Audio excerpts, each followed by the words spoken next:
to license it. And that. But, yeah, so boom. Was it episode what now, guys? 8. 7? Wait. 8. I don't know. 8. Yeah. Yes, 8. Episode 8, lockdown edition. Hey, Prince, we can't see you. There's no, sorry about that. My AirPods. Yeah. Yeah, episode 8, lockdown edition.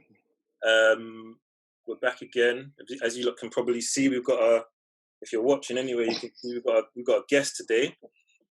Layla, do you want to introduce yourself?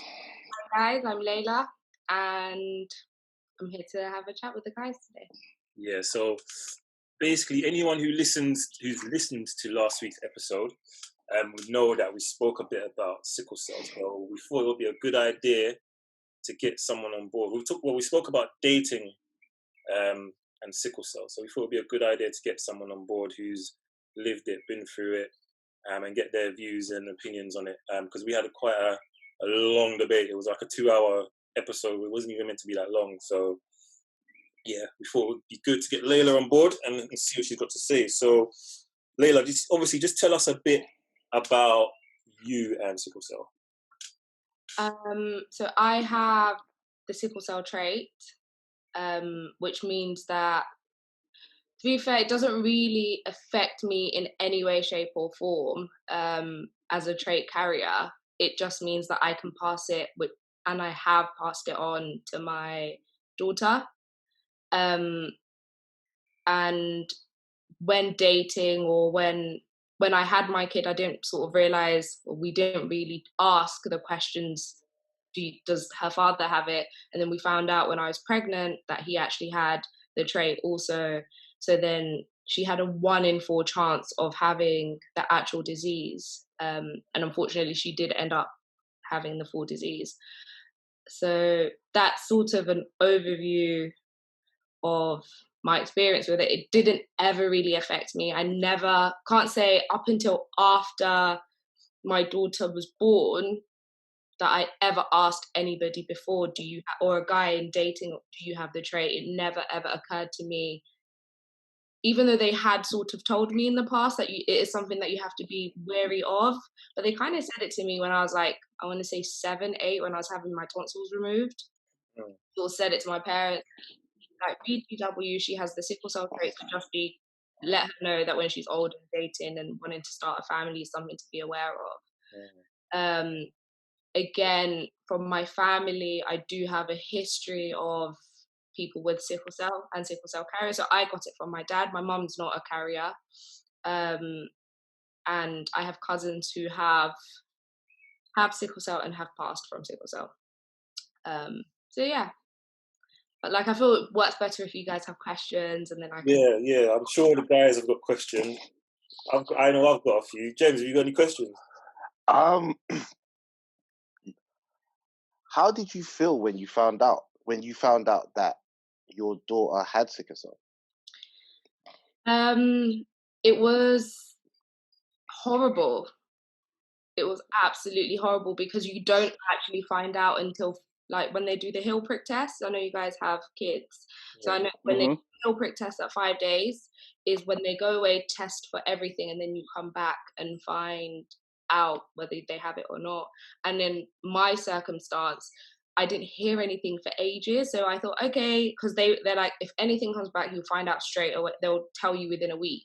Yeah. And I didn't hear anything for about 3 weeks. And then I just had sort of a knock at the door from the sickle cell nurse being like, did you not receive your results? So we thought we had gone past this, oh my God, she doesn't have it, she's absolutely healthy. And then to hearing that, no, she actually does have it. And I remember just being sort of deflated and thinking, okay, the worst is about to happen. But then what they tell you is nothing's actually going to happen for about 6 months. It doesn't start affecting them, if it will affect them, from about 6 months. Because, getting technical, babies have things called like womb blood for the first 6 months of their life. So they're not actually generating, and I'm not like a doctor or anything, but this is just how I understood it for anybody that's watching who's like more technical and understands from a medical perspective. But they don't. How I understood it is they don't generate their own blood until they're 6 months. They're still being supported by womb blood, and from then on, that's when they start generating and may start having symptoms and crisis, etc. But again, just because they have sickle cell, it doesn't mean that they will crisis. It doesn't mean there's different types. There's like, I want to say about 7 to 10 different types of sickle cell. And they affect kids and adults and young people and humans in different ways. So the type that my daughter has is actually considered the worst. But when I went to her first appointment, they were like, just because it's on paper the worst, it's very individual in how it will affect her and her growth. There is no two patients that will have it in the same way. It's even if I had another kid with her dad, it may not affect them in the same way that it affects the first one, basically. Yeah, don't know if I just went off on a tangent there. No, that was good. That was good, man. Did you say your daughter's father also was a carrier as well? Yeah. Okay. So that made both of you. So with your daughter's father being a carrier and you're a carrier, what was the percentage likely for your daughter to have sickle cell? So it's a 25% chance. 25%. It's actually quite a small chance, yeah. So it's a 50% chance that they'll be a carrier, like the both of us. A 25% chance that they will be absolutely healthy and have no trait at all, and then 25% chance that they'll actually get the sickle cell. Okay. And then, if your daughter's father wasn't a carrier, is there still a possibility that your child could get sickle cell as well? I want to say no. There would have just been a chance of my daughter being a carrier. Carrier, yeah. Okay. Yeah. Okay. Did your daughter's father know that he had a trait, or he didn't know until? We both knew. It's just nothing we ever spoke about. Yeah. Which is, if tapping into the conversation you guys had last week, it is, I would say, very, very important to have that conversation. Not because we won't have kids together, but everyone should make informed decisions and understand the possibility of having that kind of opening up your child to that kind of life. Yeah. Off the script. If you had that conversation in the beginning and you knew, would that have changed anything?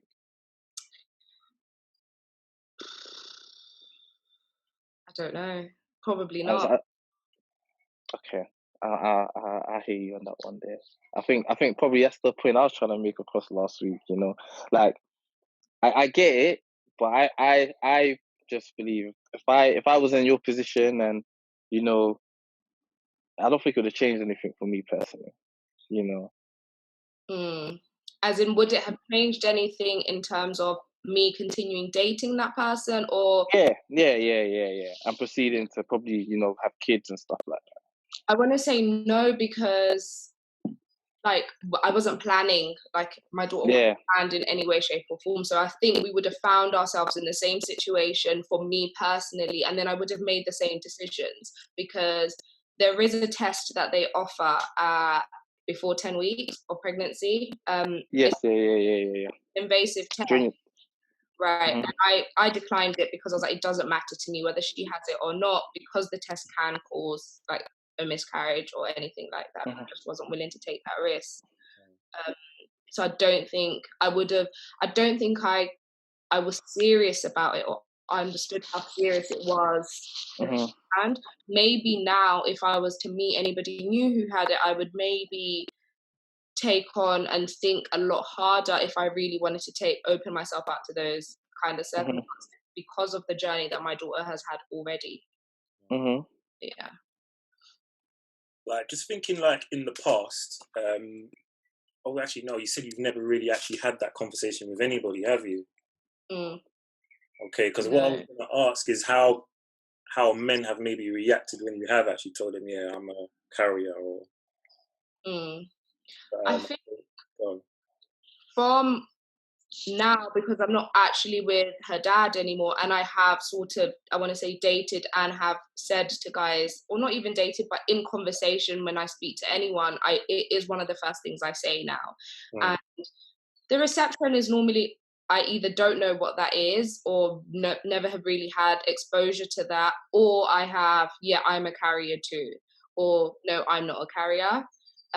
It's never been received negatively. Like, I've never had a guy be offended or horrible or even think I'm overstepping the mark. Because I think that is a worry for some people. Like, I've just met this person, why are they asking me about traits, etc. You know, if I want to have kids with you yet, but it is a thing. Like, I would say ask on a first date.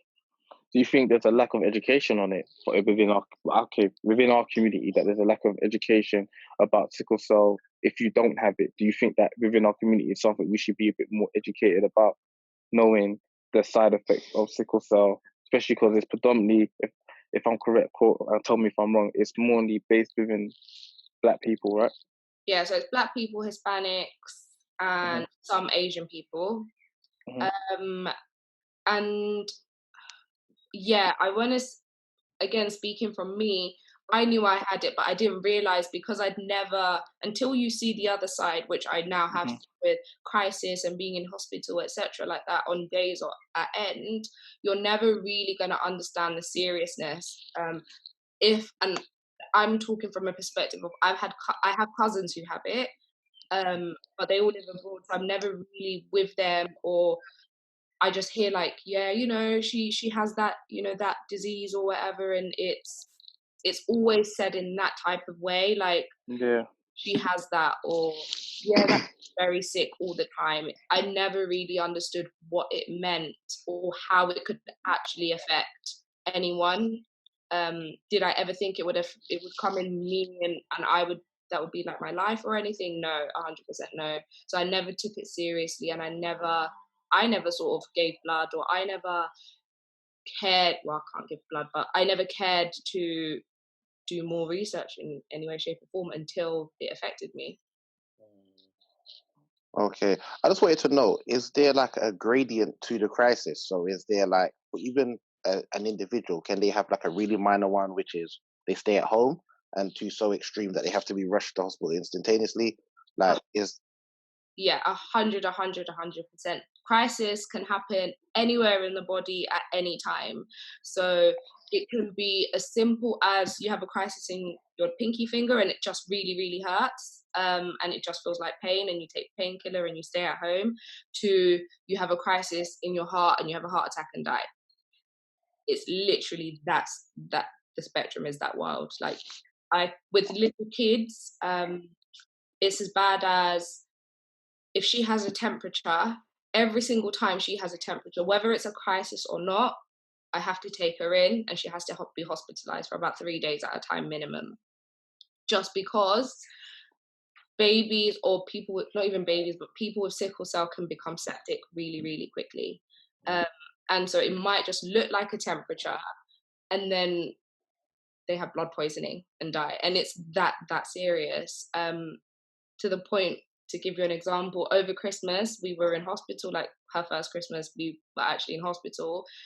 She had a really, really high temperature, got released on Christmas Eve, came home, her temperature spiked again, and then we just had to go straight back in, and we had to restart the whole process where they IV her. And it's literally every single time she has a temperature, it doesn't matter if she just got home, she has to go right back in, and it has to be treated as a new hospitalization every single time. So, and it affects the body in different ways. The way her doctor said it to me was, their blood is always causing damage all the time in their bodies, whether they're having crisis or not. There's always damage going on, and that's why they can't. Again, something that they said to me when she was probably about, I would say 12 weeks old. They were like, we can't give you a life expectancy because she could make it to 45, she can make it to 50. There's no older people with sickle cell. They all sort of, I want to say, expire before then. And you know, she could have a really bad crisis or a catch, because they're more prone to infection, they're more prone to they can catch a cold a lot quicker than a healthier child could, and it affects them a lot worse. So a child at school could have a cold. If my daughter caught it, it could be quite serious for her than it is for anybody. Like, she won't recover as quickly. Just touching on that, obviously with everything that's going on now with like the whole coronavirus and all that kind of stuff. When it started, obviously it started coming out, was you quite worried and thinking, wow, like before there was a lockdown, before you had to stay home, was you yourself like, because obviously the condition she has is like, nah, I'm not even going outside? Yeah, and we were quite quickly put on the 12-week lockdown before the country went on the lockdown. Oh, okay. Yeah, we were put on quarantine very, very early, and we were like, no one in, no one out. We're technically not even allowed to go out to like the shops or anything. You have to do home orders. We're literally so isolated from everyone. Yeah, it's crazy. I wanted to know, in regards to having a crisis, because she's so young, how do you if there's no fever per se, how do you identify a crisis in a baby? Works in different ways. So it's a learning process, and one that I'm still, because she's just one now, it's easier when she can start talking, but it's things like because you know how you know your kids and you know when they're not being normal. It's like, I'll know she's getting maybe lethargic, or I can tell when her blood sort of levels drop because she becomes like quite lazy and she won't move around as much. The other day, actually, she had a crisis in her foot, and she just couldn't, like, suddenly wouldn't walk anymore, and like would crawl around everywhere. And every time I sort of stood her to walk, she would just drop to the floor and start crying. And then they swell. That's a big indicator, like they do swell. Hands and feet tend to swell first when there's a crisis going on. But again, it's just about being really, really vigilant all the time. There might be times where she's having pain and they can't really tell you, or if you have a child that's not as cryy, for example, might be a bit harder. But I think you just learn your child. Yeah. How many crises has she had since, obviously you said from 6 months in it when they start, so how many in that time has she had? She's had 4 hospitalizations. And she's had the foot one. She didn't go in. That happened 2 weeks ago. She didn't go in because they're like, it's dangerous, more risk at hospital. And as long as her temperature was down and she wasn't, like, her spleen wasn't swelling or anything, then they were quite happy for her to just manage at home. Yeah, so she's been in the hospital quite a bit for the last 4 hospitalizations in about 4 months.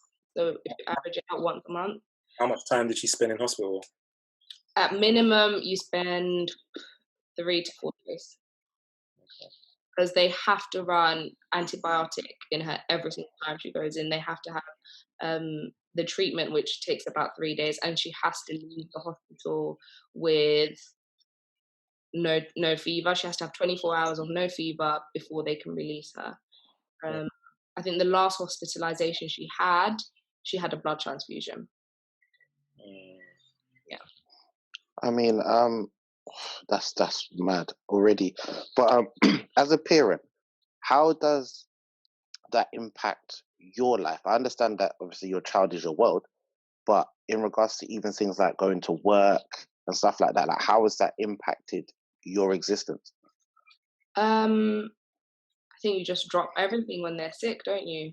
Like, the thing with sickle cell is they're good when they're good, and it's like nothing is wrong with them, and then it only affects them when it's affecting them. And I had to have that conversation when I went back to work because I already knew. And luckily I can work from home, and I travel quite a bit, but when I'm traveling, there's nothing I can do. But I want to say her village, because it takes a village, but the village, or us that are her carers, etc., are all well versed and are all trained in what to do and when to do it and how to sort of go about it. So far, luckily, every single time that it's happened, I've been around. So it's just a matter of if I work in quite a lot of conferences and stuff. If I'm at a conference, I just leave and I'm just like, I gotta go. Or if it's happened where I can take my laptop into the office, into the hospital and work from the hospital, I do. Yeah, it's lucky. Again, my employer is quite good in terms of understanding that they didn't really know what it was, but I had to sit down and explain how it affects her, how it will then require me to be there. And there's nothing they can really do. I think until it starts affecting my work in terms of my career, that's when I guess we'll see what happens. We haven't gotten there. I can't really comment on that. If it's a thing of, because they can't tell me, fine, work from home one day a week because it's never going to affect me every Friday. Do you know what I mean? Yeah. So, yeah. What about mentally? It's a lot, but I'm the type of person that until it's over, I'm like, okay, so what are we doing? Fix it, get through it. What does she need?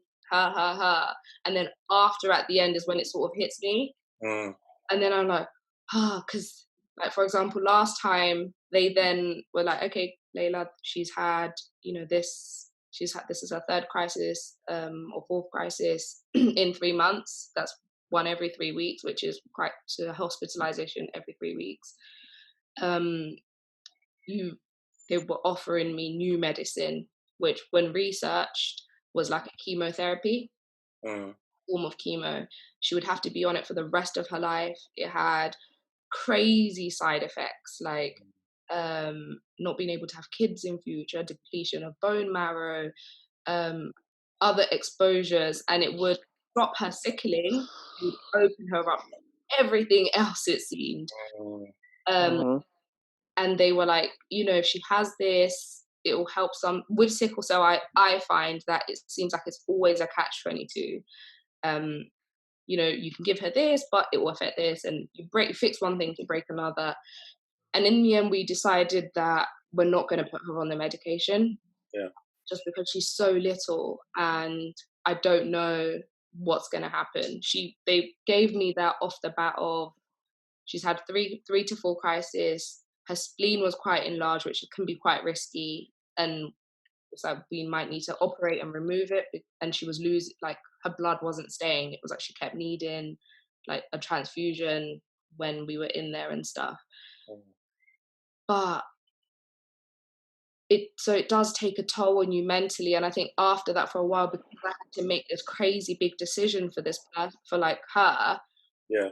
How, I don't know how I can justify that. Like, yeah, I'm her mum and I want her to be well, but do I want to put her on such a big medication for the rest of her life that causes her so much issues, Yes.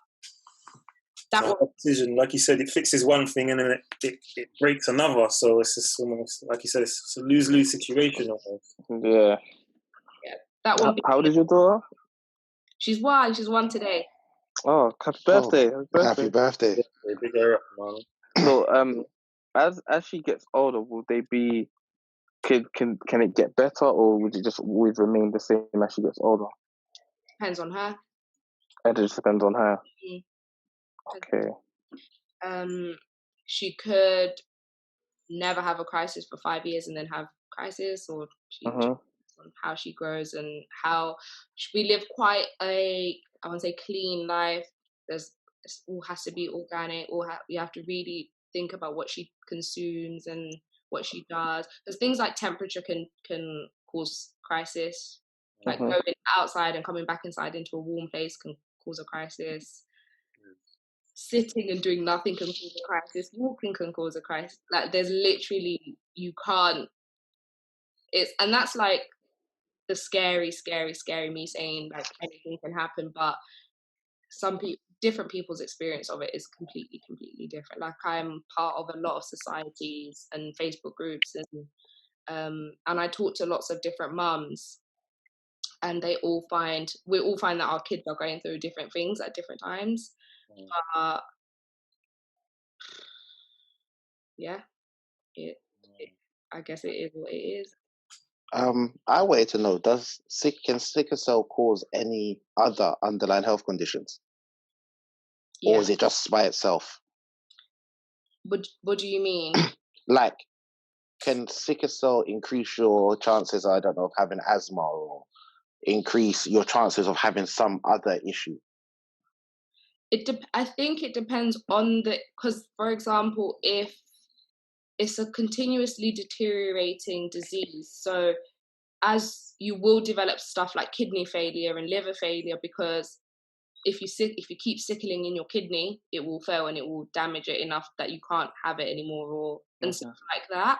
So to that, I don't know enough medically to say, but I want to say to an extent, yeah. You mentioned blood transfusions. Obviously, I think we all know that not enough Black people of color donate blood. Has there, or is there a chance of possibly her having a crisis and she needs a transfusion, that blood is not available? Would it ever be that serious? In terms of her not having the right blood? Yeah. Her blood type, what they said to me, is a more generic blood type. I think she can receive blood from two different donors because of there's something that antibodies, something that's in her blood. So she's quite lucky in that sense. But yeah, I think it does get more political when your blood type is different. You know, it must be a lot harder for parents with children who have a unique blood type, and then there's not enough donors in that blood type. And I guess it does depend on, like, I can't give blood because I have the trait, and my blood is almost useless to anyone, really. I think there's a lot of people with the trait, and we don't even realize that we have it. Like, the only reason I knew my parents didn't even care. It was never a topic of conversation in my household. Because I was going to say, obviously, back then, if you was told that, say back in the 80s, early 90s, you were told, yeah, your child has a sickle cell trait, but they're all right, it's just a trait. You're just going to forget about it type of thing. I don't know how much... I think because it's probably due to the lack of education that they're given on it. So like you said, Jay, if they're told that your child's got sickle cell, or they got their trait of sickle cell, and they're going to be all right. You don't really... your mind doesn't really fund upon it until, where... What would you say now with your parents' position now that their grandchild has sickle cell? What are they more like now? Dad was like, well, Layla, I hope you know this is a lifelong disease. Because obviously it's from his family. And he knows his brother. His brother is the one who married somebody with the trait, and then they had 5 kids. Of the 5, one other kid had the full disease, and she's fine. She always in and out of hospital, always unwell. But she's about 18 now, and then they had one that passed at around 2 years old because of complications with it. So his thing was, it will be fine, like, just understand what you've got yourself into. And then with my mum's more, she's more of a bottler, so her approach to it was, okay, so organic everything and everything clean, and you must steam, and you can never use oil, and you can never... I won't say they don't care, but they think it's normal, fine. It's like, yeah, loads of people have it, they'll be fine. And then they're not really there, because my parents both live abroad. They're not really there when she's in crisis, So I don't think they're really because they're very, I won't say they're very old school in terms of, yeah, everything's fine. It wasn't, I don't think they've changed. I don't think they would, even now, if I was to go on to date anyone, they would say to me, have you asked that person if they have a sickle cell trait or whatever? No. And do you think that's just down to the lack of education they understand about it?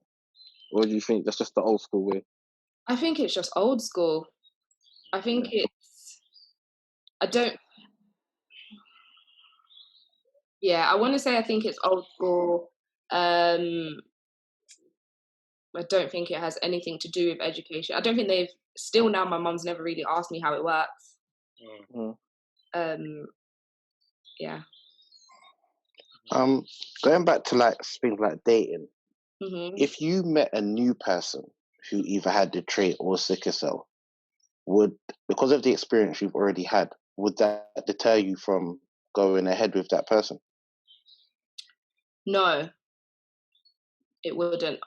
If it's an unpopular opinion, but no, it wouldn't. Just because I feel the chances are so low of them having it, and even though my percentages or the odds haven't been in my favor so far, the chances of it happening again, and then I think I'm a bit more prepared as to what I would do or how I would approach it, because I already have one child with sickle cell. I think like I'll just go into it understanding and knowing the chances, so it's more of an informed decision that I'm making. But then it also depends on what the guy says. This is my life. This is what I have to do on a regular basis if it continues in the way that it has, and is that life something that you are up for? Because I do it already, whether you're in it or not. That's my life now. It's just whether we want to take that risk again. Yeah, because I was going to ask as well, obviously when you found out obviously that you were pregnant and there's a possibility that you could have a child with sickle cell disease, how was the father? Was he okay with it and willing, let's go through with it, or was he starting to have doubts, or how did he feel about it? He was like, is this something that, because obviously we had discussed all the sort of external family, what we knew about sickle cell, how it has affected people that we knew, and where we had, for me, because it had been so serious, and for him, I don't think, like, he didn't really know or had never really met external family that had it, but his parents had, etc. He was very skeptical, and he was like, I just think we should have, like, I want healthy children, I don't want to have to go through that, blah, blah, blah. And the decision kind of, because he was like, I don't think it's smart. Why would we do that? Why would you open yourself up to that kind of risk? Or why would you want your child to live that kind of potential life? Yeah. And for me, it was because the child is already here, as far as I'm concerned. Yeah. So we did have a lot of back and forth with it. We did have a lot of things to consider. And then in the end, it was always going to go down to what I wanted, unfortunately. Yeah. I think in any situation, it kind of comes down to what the woman wants anyway, to be fair. Unfortunately for men, yes. Women rule the world. Some extent. Oh, man. Well, I'm going to obviously go back to the whole donate. Has anybody in here? Obviously, you can't donate, but has any of you lot donated blood? Nah. You know what? I've actually researched upon it. I just think I've never just gone through with it. But listen to this right now, and what kind of giving me the eye opener that, you know what, something I should definitely do, man. I've always looked into it, especially that with leukemia and all of that. But I just never have done it. I can just basically say. Yeah. So Well, I've done it, and yeah, it's not even like, obviously some people are scared. It's not even that deep. Like, you literally go in there, and they obviously put the needle in you, and they just drain your blood for about, I think it's about 20 minutes, half an hour, and that is literally it. Done. You go about your business, and then you get a little text to say that, yeah, your blood has gone to this particular hospital, and it was used on this. Like, it's dope. Like, so is it like normal? Is it like a normal blood test, like when they put the needle in you and then? So first, before they do it, they test your blood to obviously see if your blood is obviously. So they do like a quick test and dip it in something, and then obviously, like them things like if it turns a certain color, then it's like, yeah, man. Yeah. So they did that, and it was like, yeah, your blood's right. And they took it, and they you're sitting there, you're in a thing, it's just taking, you're sitting there, and they finish it, and they show you the bag, it's just a bag full of blood, like, raw, like, big bag, and then you just go about your business. No, you stay there for a while, because they're saying you have to stay there for a while, because they're saying you might feel a bit dizzy, so they're saying stay for a bit, just to make sure you're right. They give you food and that, and water and that, to get your sugar levels and all that back up. Yeah. Oh, and then, a couple of weeks later, like I said, you get a text to say that, we've fully tested your blood now, everything is cool, it's gone to this hospital, and it was used or whatever, and that is it. Yeah, man, I done that one. I'm even booked in again. I've got another session in July. I'm definitely want to be involved in something like that. So man, send over the deal, man. I think it's something that we as Black people, we need to do, man, because a lot of our people die because there's not enough blood out there for them. You know what I mean? It's because we're I don't know. I just feel like Black. I don't know what it is, but we're just so skeptical about these things. We don't give our blood. We're skeptical of doctors. That's what it is. We come from previous generations who didn't believe in going to doctors or, home remedies or whatever the case may be. So it came from a place of ignorance to a certain degree. So when we grew up now, giving blood, and because a lot doesn't happen very close to home, we don't feel compelled to have to give blood, because it's like, well, it's not my bridging, or it's not my mum, it's not anyone close to me. I mean, I hear what you're saying, but I'm going to disagree there, because obviously coming from an African background, I mean, every time, we're sick in an African background, it was like, go to the doctor straight away. Even though there was home remedies, it was still like, go to doctors. Like, coming from a Christian-based family where we believed in God, so we would pray and everything, but it was still go to the doctor, and that's culturally. So maybe we're looking at two different sides of, obviously probably West Indians are a bit more different, where they look at, remedies, but I think more African, we was more like, go to the doctors. I think it's more of a thing where... Sorry, what would you say it is then, perhaps? What is it that's holding us back? Because obviously... I think it's lack of education. I'm gonna be lack of education, and also two experiences. Do you understand what I'm saying? Like, when my auntie passed away and set to see me, I didn't even know what the hell that was. I had no idea what it was. I just saw my auntie was a fit woman. But my auntie would go to the hospital doctors for a cold. If she banged her toe, every little medical thing wrong with her, she would go to the hospital.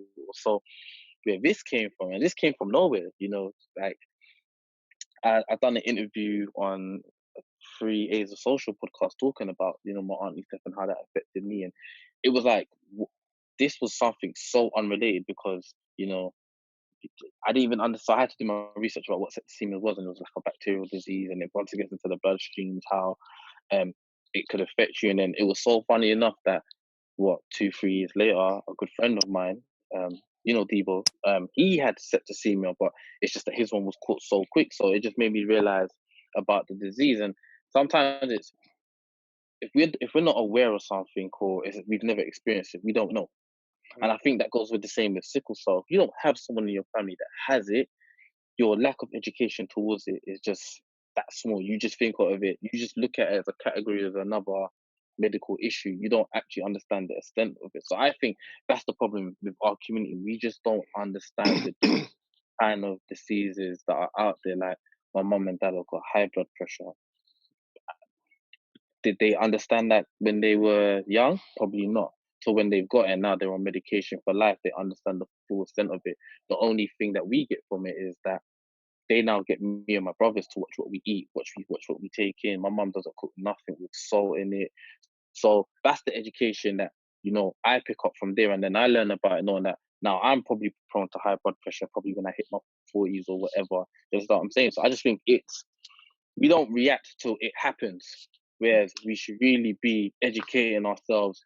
So if it does happen, we understand, and then we can educate others and what going on forward and stuff like that. Even like with black males with prostate cancer, we don't understand that we're actually prone to that, just as males, prone to prostate cancer.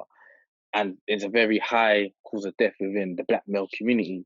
We're not aware of that until it happens to someone within your family. Then you start researching it and expanding. So I just think it's down to lack of education, personally, man. I don't even think it's that, to be honest with you, in its totality. I agree with you in a lot of states, but Like, I think a lot of us just don't care. Like, that's I want to put it down to that, because I grew up with someone like my best friend had sickle cell, died when we were 20. You understand? And first he was going to live till he was 11, then he passed that. Then it was roughly an estimate of 16, then he passed that. So then you get to a stage where you're like, you stop caring as much. Yeah, he has a crisis, but you beat the first one, the second one. We're like 18 now. So you're good. Yeah, you might have one here or there, so we know if it's raining, we're not going to go out with you or something like that. But you kind of, it's like a place of ignorance. You stop thinking it's such a big deal. You understand? And even following his death, you mourn and you get over it, but you don't take, because I still haven't given blood. You understand? And like, I grew with him from year 2, so what would we have been, about 6? Yeah. Through every school, college, everything, we were together. So it's like, I think it is a matter of a bit of ignorance, or we just, if something's immediate, like right there and then, you care for the time.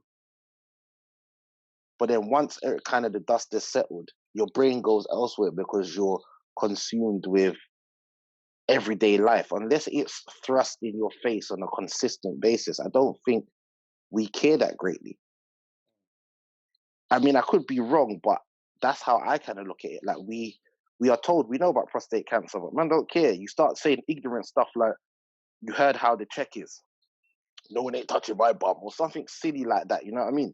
Yeah, but again, but that goes down to, I believe, ignorance 100%, because, you know, man will fail and say, man ain't no bad man, no man's going up my ass. But what you don't actually understand is that, yo, a man has to go out there because possibly that could save your life. And like I said, you know, it's just down to lack of education. I think if we understand the severities of it, we would be a bit more open to certain things.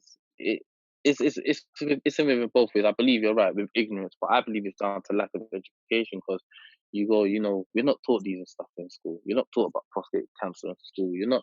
I don't even think they really teach you too tough about cancer in school and all these type of things. You know, they teach you the basics, but we've got to understand, and I'm talking about in terms of Black people, as in our community is very different to the.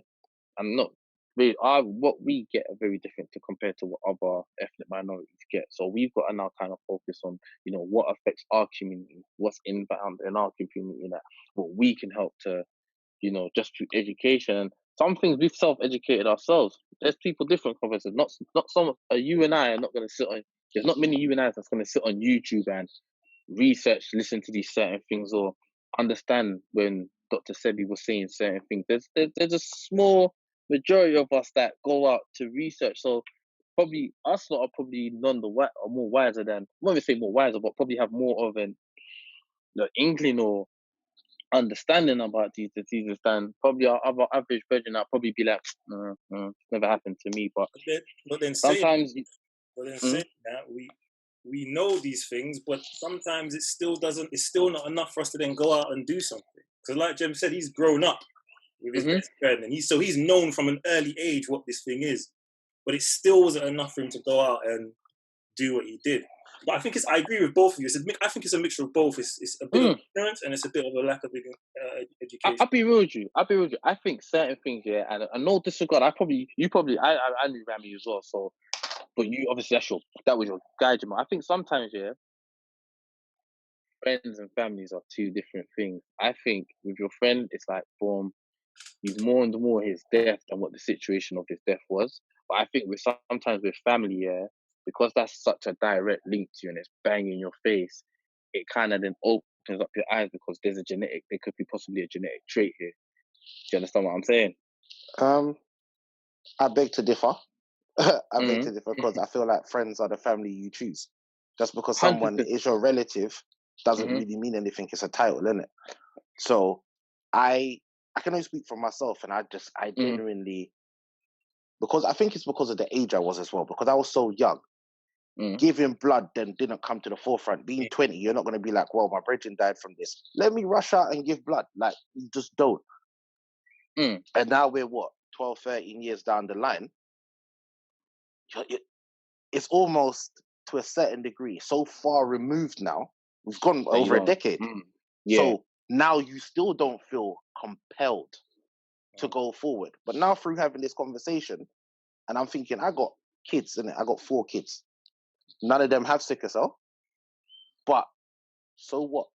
What if it was one of you, man, that my blood could have helped your child? Or you understand what I'm saying? Yeah. And to me, you lot are my family, regardless whether you want to say how far removed. That's where it is. So I don't know. No. When I say friends and family, like obviously I regard you lot are my family regardless. But I mean, when you talk about, like, for me, like I said, when my auntie caught septicemia, even though it was a bacterial disease, like, it made me research, like, how do people catch the disease? Because I've never heard about it in my life. And then until my next friend caught it, it was like, oh wow, this is like, it's so easy to catch it, but it's such a rare disease. Do you understand what I'm saying? So, but then when I found out my uncle had prostate cancer, it made me then realize, oh shit, this is actually more, this is closer to home than probably, yes, in my bedroom, you're my family, but it's more closer to home because that's a genetic direct link to myself. Yeah, something like that. But, I understand that. Something like that, I fully understand. Like, as you said, I'm like, same as what Jay said, I think it's a combination of the two, whether it be ignorance or lack of education, combination of the two. I feel like we're too old, number one, and we're at age of the internet. So we really don't have an excuse. But I have a question for Layla though. Like, if you could put one thing out there, like one statement for the community based upon like your experience so far, what would you say? Like, what would you say to our generation going forward? Would it be like a warning? Would it be like an appeal for help? What would it be?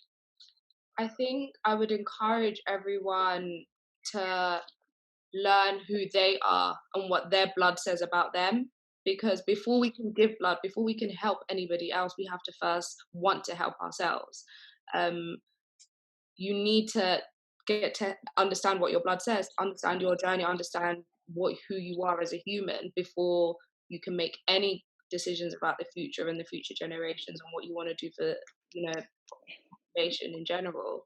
Like, there's a lot of communities that encourage Black people, Hispanics, Asians to just get a sort of I think it's like a genome testing type of thing, just to understand what's going on with your blood. And that's a first step. And once you've done that, once you've understood these are the markers that I carry, these are the things that may affect somebody or may not, then you can make next steps into helping or not helping, or decisions and routes about what you want to do with yourself and other people around you. And that's what I would say. Yeah, I feel that. That's deep. I feel that. Real deep. That's real deep. Man.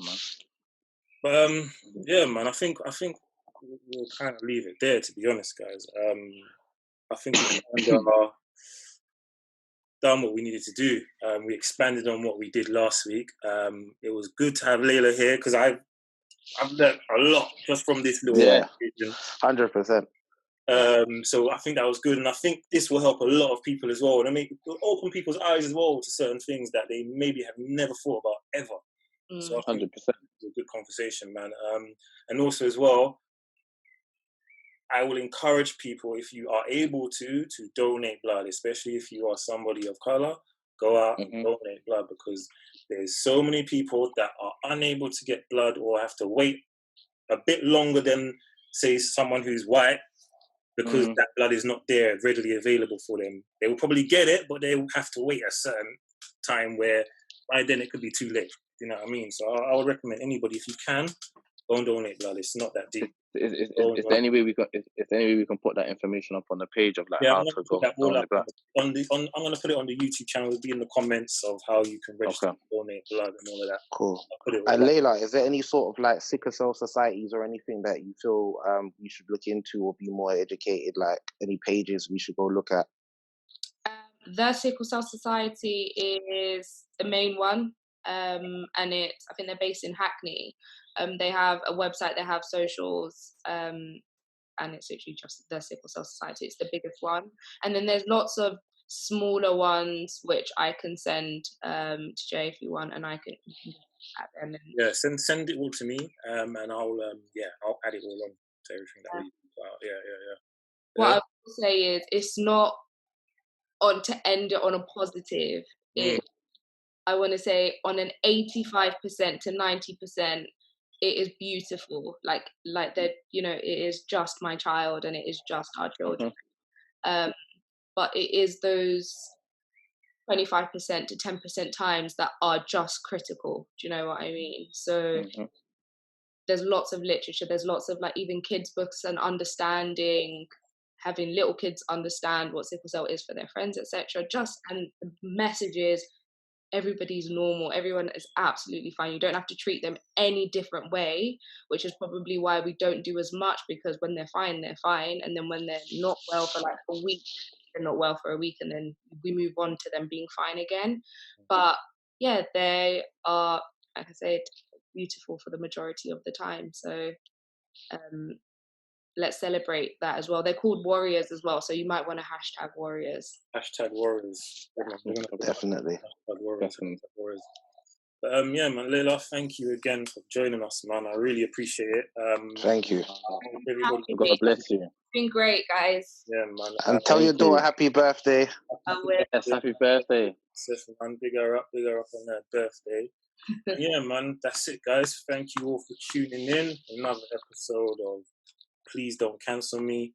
Again, check us out on Spotify, Apple Podcasts, and YouTube. Subscribe, like, comment, all of that jazz. And yeah, thank you again for tuning in. Episode 8 till next week. Episode 8. Hold on. Before we, you know, we got a big up IQ Boxing as always, you know, for sponsoring us. Tuesday, of course. We're not wearing them, but also I want to big up Masters of Beard. They sent me some products for my beard, you know. You know, during wait. How they send you stuff?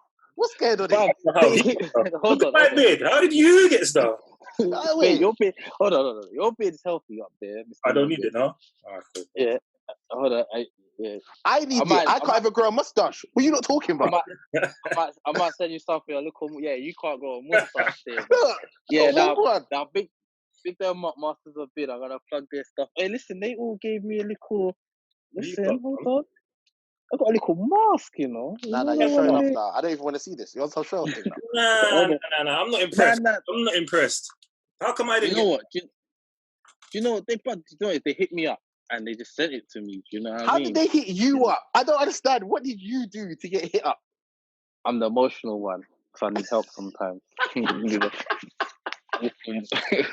know what? I'm out. I'm done with it. But you know what? Thank you, Big Gem. I'm off. I'm done with you. Take care, guys. Bye, Layla. Bye. See you later. Bye. Man, flames, man. No, leave it in there.